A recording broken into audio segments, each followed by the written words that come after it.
Päivän valon putkahdin kasarilla, tajusin heti, synny vaan chillaan. En oikeastaan muista miten alussa viituitin tieni. No sepä oli selvää, olin niin pieni. Myöhemmin tehtiin autoretkiä Ysärillä. Oisin halunnut lukea, mutta se ei onnistunut sillä.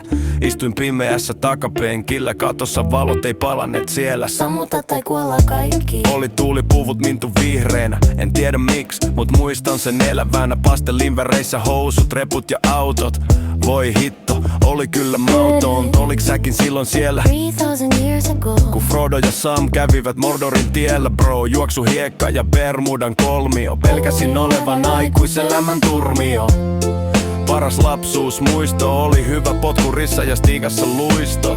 Eikä selkä ollut koskaan kipeä. Pihaleikeissä juostiin ittemme hikeen. Yläasteella oltiin joskus tuhmia. Juostiin nopea karkuun huudelle rumia. Pakko sitä oli paeta tai meidät alle se tallonne. Se oli nainen. Mut ku Sylvester Stallone. Silloin kaikki oli helpompaa. Ei mietitty huomista ollenkaan. Jos sais vielä kerran palata, tekisin kaiken uudestaan. Silloin kaikki oli helpompaa. Ei ollut kiire mihinkään. Ja vaikka aika vie meitä pois, ne muistot jää elämään. Meillä piti aina syödä se minkä ottaa. Eikä kyllä ruoka jäänyt lautaselle koskaan. For Africa. Joskus piti jopa lennolle ehtiä. Kone boodas päivällä 10.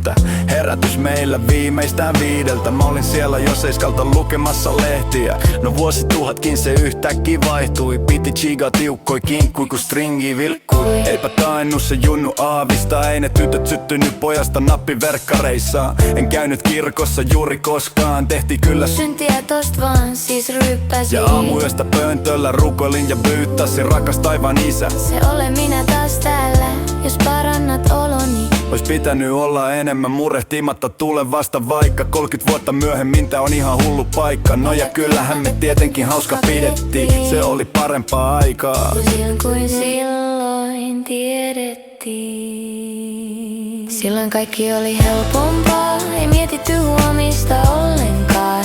Jos sais vielä kerran palata, tekisin kaiken uudestaan. Silloin kaikki oli helpompaa, ei ollut kiire mihinkään. Ja vaikka aika vie meitä pois, ne muistot jää elämään.